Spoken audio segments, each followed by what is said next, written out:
May investigasyon ngayon sa magkakahiwalay na insidente ng pag-abandona sa mga sanggol sa Davao City at Cotabato. Yan ang spot report ni Sara Hilomen Velasco ng GMA Regional TV. Sir Mark, man ako kami baby. Isulod lang sa karton gibilin. Agad binitbit ng mga residente sa Pigawayan, Cotabato ang nakita nilang baby girl. Iniwan siya ng mga nahuli cam na nakamotorsiklo. Sa CCTV, alas 3 ng madaling araw nang makita ang isang lalaking may bitbit na kahon at iniwan sa tapat ng isang tindahan.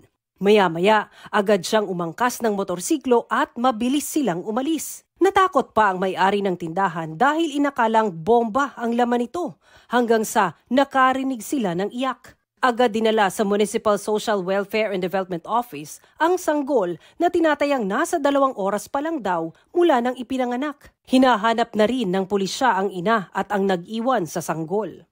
Wala, bago dyan yung anak ba kaluoy gisod sa bag.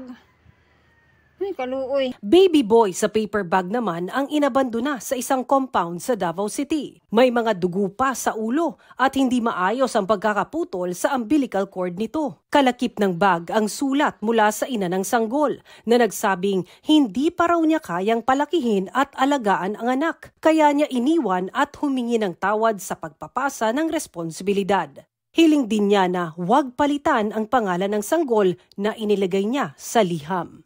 If ever nga makita nato ang kaning ma-identify nato ang kaning inan sa bata, sir, no, file nato og kaso sa Republic Act 7610 kay mas bugad man na isa, sir, compared to other case.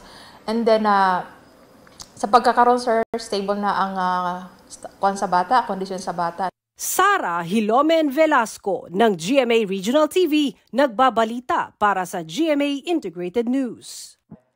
Huwag magpahuli sa mga balitang dapat niyong malaman. Mag-subscribe na sa GMA Integrated News sa YouTube.